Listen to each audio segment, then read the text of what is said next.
So far, I'm the only teen here, so I guess that's a good sign. The only younger person we've had was a little baby, 7 months old. Yes. What kind of stuff do you do? Stand-up. I do stand-up comedy. I've been doing that for about a year now, something like that. Not even. I do it. What type of material? Um, well, I study a lot of stuff. Like I notice a lot of people do observational, so I try to stay away from that. Try to use like my youth to my advantage, like talking about stuff I can while I'm still, at that age. And but I have a lot of fun. That's all I try to do. I talk about things that like I think are worth talking about. I have a lot of fun. I tackle important issues of society that only I can deal with effectively.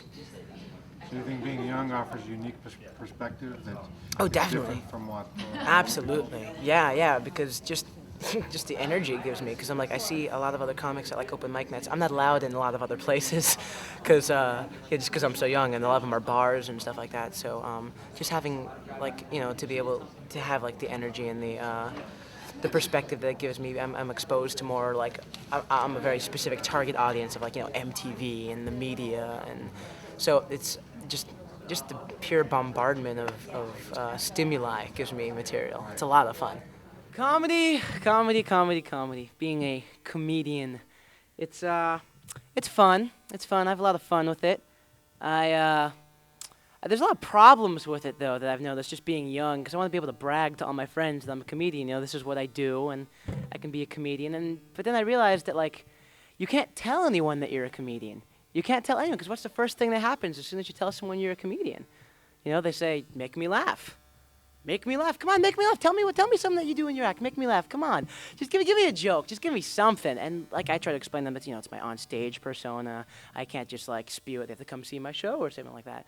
And then I started realizing, what other profession does that happen in? I mean, I can't think of anywhere else where like you introduce your profession and then they start telling you to do it. Like I can't imagine being a gynecologist and then the first thing people say is, "Oh, give me a pap smear, please. Come on, tell me just right now. Just give me a little sample. Break out the speculum. Come on, give me a little sample of that." And that's my feelings on that. And I've always wanted to be a movie star ever since I was little. Being a comedian, be a movie star. The great combo of both. And so I go to my high school guidance counselor. And I can't really listen to him, because how can you take career advice from a guy who grows up and becomes a high school guidance counselor? But I wanted to be a movie star until I kind of started looking at the movies that I've kind of grown up with. And like take Titanic, for example. That was a big one of my generation, and everyone says the same thing, like, "Oh, it's so sad. Titanic is so sad. Can you believe?" And I don't know, I cried when Kate Winslet took her clothes off, but that's pretty much all the effect that the movie had on me. It wasn't all that big of a deal. What else? The Exorcist, big remake of that came out. It's supposed to be the scariest movie of all time. I'm Jewish. I don't know. The movie doesn't have a whole big effect on me. It's like the power of Christ compels you, what, to get a bagel? I don't understand. It's not a big deal with me. What else? The Matrix. That was a big one of my generation. They just came out recently. I only got 2 things from that movie. Well, because everyone's saying like the red pill, the blue pill. You got the plot's amazing. The plot is incredible, and everyone says it's a special effects movie. I got 2 things from that. I got 1 thing from that movie. They say, Sentinels, robots designed for one thing: search and destroy. That's 2 things. I don't know. The plot can't be so great to me if that's their biggest catchphrase. I've never really understood that. Getting into performing recently, I've tried to get on the audition circuit. That's I'm new at it, so nothing big has been happening. But I really, honestly, the thing I want to audition for the most is Fear Factor. That show looks.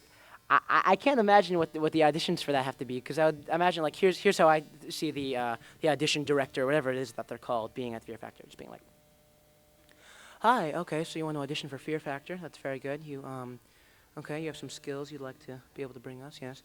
Your age, your name, yes." Ah! Okay, you're in. You're good. Please, come on in. No problem. Can you eat bugs? You can eat bugs? Come on in. No problem. I was just testing how afraid you could be. No problem. Get on in here. No problem. Okay, my name is Max Goldberg. Thank you very much. My name is Steve Cato, and I'm the executive director of the Laugh Across America contest. We're in Los Angeles at the Merv Griffin Beverly Hilton, and just saw in our audition Max Goldberg. And Max, very, very interesting stuff. And you were telling me some of your influences are people like who? Like Dane Cook is a very big influence on me. I find his energy to be absolutely amazing. He's a big comedic idol of mine. Robin Williams, also huge. his improvisational skills are brilliant. I've been really studying their work since I was young, just because it's always been an escape for me just to sit there and just watch their acts over and over again before I could even really understand what they were saying. Yeah. You know, I knew that what they did made other people laugh, and so I emulated that. I even copied what they had to say when I was little, even not even knowing what I was saying, but just making it that like I knew it would make other people laugh. Right. And I mean, I know most comics use as a mechanism. You know, when you get picked on in school, I was the short kid. You know, but I made kids laugh, and by making kids laugh, it was kind of my protection. Did you have the same type of thing? Growing up, I mean, were you always the funny kid to your friends? I've always been the class clown. I'll definitely tell you that much. I've always been it's always like, my teachers have always said, you know, you're looking for negative attention, but I've never really found, oh, yes, sounds familiar. I've never really found that. It's always because, like, you know, you get the positive attention from the 30 other kids in the classroom. Right. So it's like having an audience every day. It's been Absolutely. fantastic. I've loved being the class clown just because. You walk into the class and everybody's like, Max, yeah. Yeah, there you go. I know, it's like, It's a good your feeling. mom is sitting here. Mom has, and your first name? Fran. Fran, that's right. Fran Goldberg. Fran Goldberg. Right. Fran, have you always noticed, even when he was little, that he was funny? Max has been funny since he was born. Does he make you laugh?